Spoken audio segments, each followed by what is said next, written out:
अस्सलाम वालेकुम। मैं मुबश्शिर जावेद, फ़िज़ियोथेरेपिस्ट, इस वक्त आपके सामने मौजूद हूँ।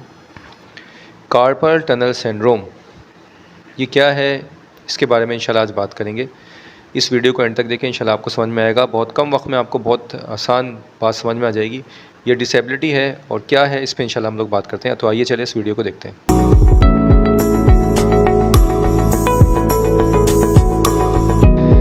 कार्पल टनल सिंड्रोम, पहले हम इस वर्ड के हिसाब से इसको ट्रांसलेट कर लेते हैं। कार्पल कार्पल क्या है, इससे बात करते हैं। आपकी स्क्रीन पे इस वक्त एक पिक्चर मौजूद है। दो हाथ आपके सामने इस वक्त मौजूद है, एक ऊपर एक नीचे। ये आपका हैंड है। एक और पिक्चर देख लेते हैं। ये रमज़ान गुजर से पहले ही गुजरा है। ये चांद और एक नीचे आपका हाथ मौजूद है। इस हाथ के अंदर कुछ बोन्स होती हैं। अगर इन बोन्स का एक्सरे किया जाए तो कुछ ऐसे आएगा। सही है, मतलब हैंड का अगर एक्सरे किया जाए तो ऐसे आएगा, इस तरह बोन नज़र आएंगी। इसको हम लोग थोड़ा सा और मज़ीद डीप में देख लेते हैं। आपके सामने इस वक्त पिक्चर आ रही है, इसको आप जरा देखिए। इसमें 3 तरह की बोन्स दिखाई गई हैं। सबसे ऊपर फ्लैंजिस, दूसरे बाद मेटाकार्पल और सबसे आखिर में कार्पल। यानी कि आपके बिल्कुल जो कलाई के पास हड्डियां हैं वो कार्पल कहलाती हैं। यहाँ पर आपको कार्पल के बारे में समझ में आ गया।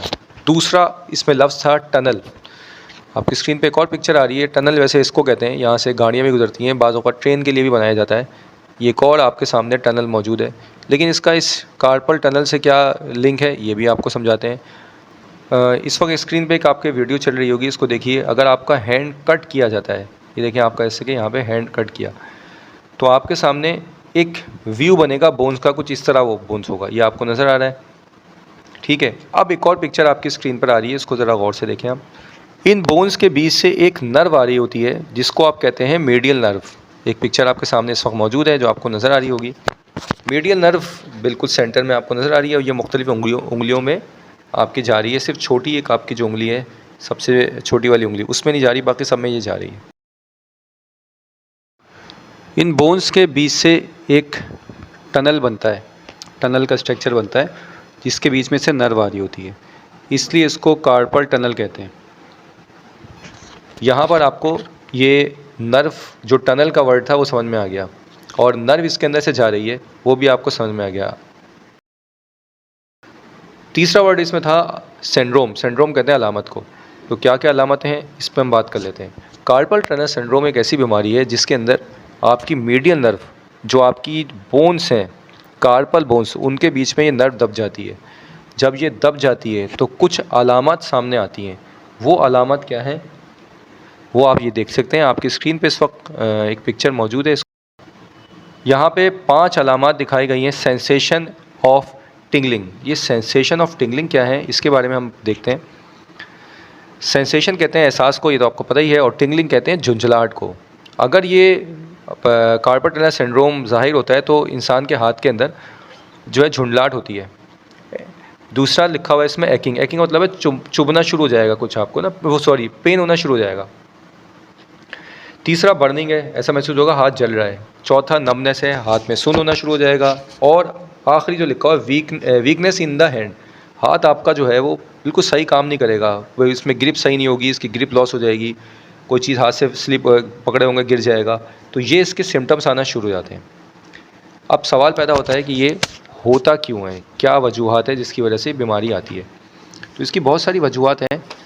मस्कुलर वीकनेस भी हो सकती है, इंजरी भी हो सकती है, कोई बोन डिजीज़ जैसे कि ऑस्टियोआर्थराइटिस है, ऑस्टियोपोरोसिस है, मेटाबॉलिक चेंजेस हैं, इनकी वजह से ये बीमारी हो सकती है। ठीक है, बहुत सारी अलामत है।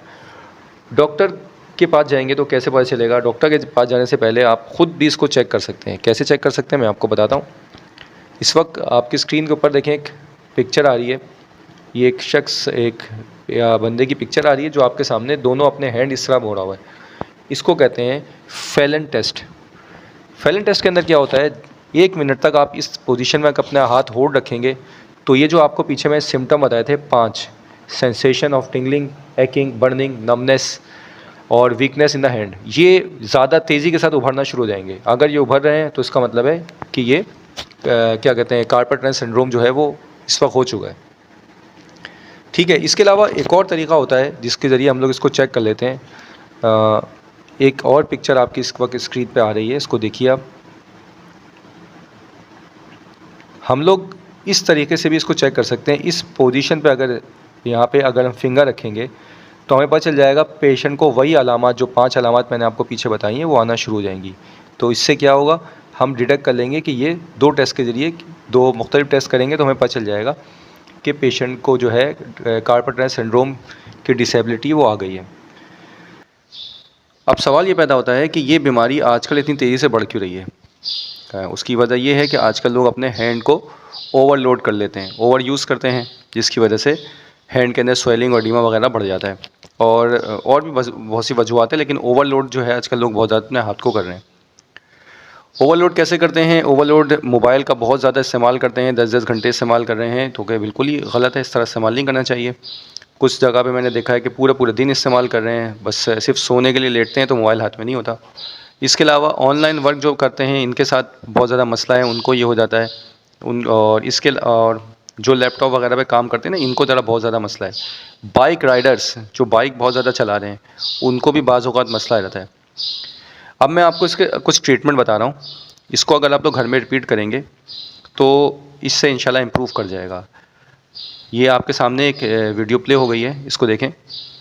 आप इस पोजीशन में दीवार पे हाथ रख के खड़े होंगे, थोड़ा सा टिल्ट हो जाएंगे, बिल्कुल लाइट सा टिल्ट है ये, ठीक है। और अपने आप को नीचे की तरफ मूव करेंगे। इस तरह आप जब नीचे मूव करेंगे तो थोड़ा सा क्या कहते हैं, आप सिट, जब नीचे बैठने की थोड़ी पोजीशन बनाएंगे आप, तो थोड़ा सा नीचे होल्ड रखें, जिस मैंने इस पे वीडियो के अंदर रखा हुआ, वैसे इसी बिल्कुल इसको आप फॉलो कर लें। तो ये एक्सरसाइज नंबर 1 है। इस एक्सरसाइज को करेंगे तो इंशाल्लाह ये आपका इम्प्रूव कर जाएगा। अब मैं आपको बताता हूँ एक्सरसाइज नंबर 2। एक्सरसाइज नंबर 2 के अंदर क्या करेंगे, आप अपने बोथ हैंड्स को बिल्कुल ऐसे ही रखेंगे और थोड़ा सा ये ऊपर ले जाएंगे अपने शोल्डर के लेवल से, थोड़ा सा लाइट से ऊपर, और बिल्कुल जैसे पहले आपने एक्सरसाइज करी है बिल्कुल उसी तरह आप करेंगे।